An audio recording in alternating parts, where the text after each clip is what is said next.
Hattusa, the ancient capital of the Hittite Empire, stands as a testament to the remarkable civilization that thrived in Anatolia over 3,000 years ago.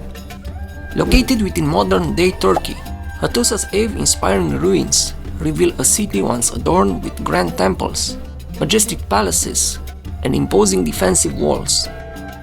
Its significance lies not only in its architectural marvels, but also in its important role as a political, religious, and cultural center during the Late Bronze Age.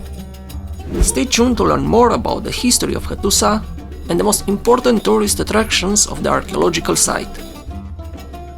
Hattusa, also known as Ḥattuša or Hattusas, is situated within the vast loop of the Kızılırmak River, near modern Boğazkale, Turkey, originally known as Boghazköy.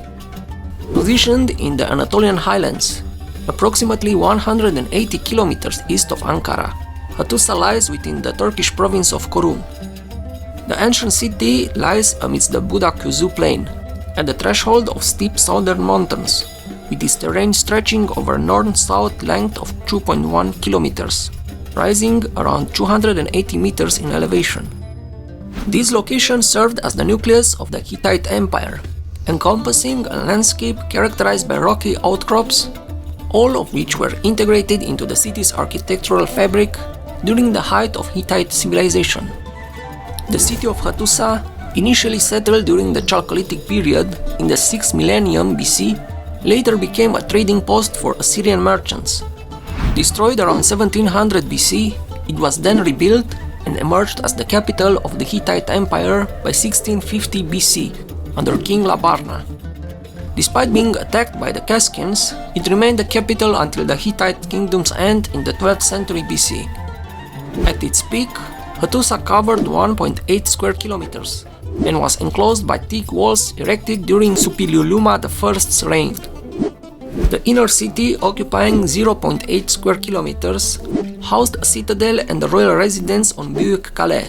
Surrounding it, an outer city of 1 square kilometers featured adorned gateways and 4 temples with porticoed courtyards. Cemeteries outside the walls held cremation burials. The city's population peaked at 40 to 50,000. However, it met destruction around 1200 BC during the Bronze Age collapse. Excavations indicate gradual abandonment due to the Hittite Empire's disintegration, possibly exacerbated by regional drought and fires. The site remained deserted until 800 BC, when a small Phrygian settlement emerged. But how was Hattusa discovered by the Europeans? In 1833, French archaeologist Félix-Marie Charles Texier discovered the ruins near Boghazköy. He conducted measurements, illustrations, and a preliminary site plan. The site was later visited by European travelers, notably Heinrich Barth in 1858. French archaeologist Georges Perrot excavated there in 1861 and suggested in 1886 that Boghazköy was the Hittite capital. German engineer Karl Humann completed a full site plan in 1882. Several significant discoveries have been made at Hattusa. In 1893-94, Ernest Chantre uncovered clay tablets inscribed with cuneiforms, containing both Akkadian and Hittite text. Hugo Winkler's 1905 excavations revealed more tablet fragments at Boğazkale, the royal fortress. Thousands of tablets were found during Winkler's subsequent excavations, firmly identifying the site of Hattusa. Notably, a treaty between Hittite Tudhaliya IV and Kurunta was discovered in 1986, and the Mycenaean bronze sword was found in 1991. The royal archives discovered during excavations include legal codes, cult procedures, and the terms of peace treaty between the Hittites and Egyptians, now displayed in museums worldwide. Additionally, sphinxes found at the southern gate of Hattusa have been restored and exhibited in museums both in Turkey and Germany. If you are visiting the ancient city of Hattusa, the first notable landmark that is visible is the old city walls. Expert historians replicated a section to as much of its original appearance as possible, and this gives a good idea of the defense methods used to protect Hattusa and its citizens. They lead to the lower city area where the Grand Temple and residential buildings were situated. The temple was the most elaborate structure of the lower city, but even more impressive is the green stone within it.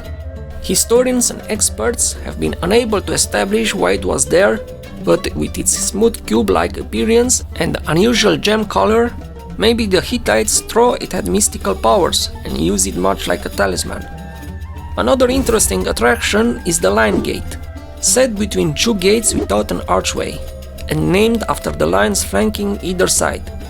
Unfortunately, the left-hand side line is the result of a botched replication attempt, but despite its name, the lions are not the focal point here. The walls, attached to the gate, display the Hittites' perfect building methods. Large stones had steel rods installed between them and were also ground down to match each other perfectly. The result is a compact defense structure that not even a piece of paper could pass through. The other important gate is the Sphinx Gate, standing at the highest point of Hattusa. The Hittites had a close relationship with the Egyptians, possibly explaining the symbolic reference, but historians have deduced that whereas in Egypt sphinxes relate to the male form, in Hattusa the statues depicted female form. Possibly used for ceremonial purposes only, the sphinxes standing there today are replicas, and the originals are in the nearby Boğazkale museum. Another gate is the King's Gate, originally thought to be a king, hence this name, but then a theory suggested the relief had female features. They finally agreed that it is a depiction of a god said to protect those as they entered and left the city. Between the King's Gate and the Lion's Gate is the Yerkapı Tunnel. It is located inside an artificial embankment that forms the southern tip of the city walls. That embankment is 15 meters high, 250 meters long and 80 meters wide at its base. Yerkapı Tunnel is 70 meters long.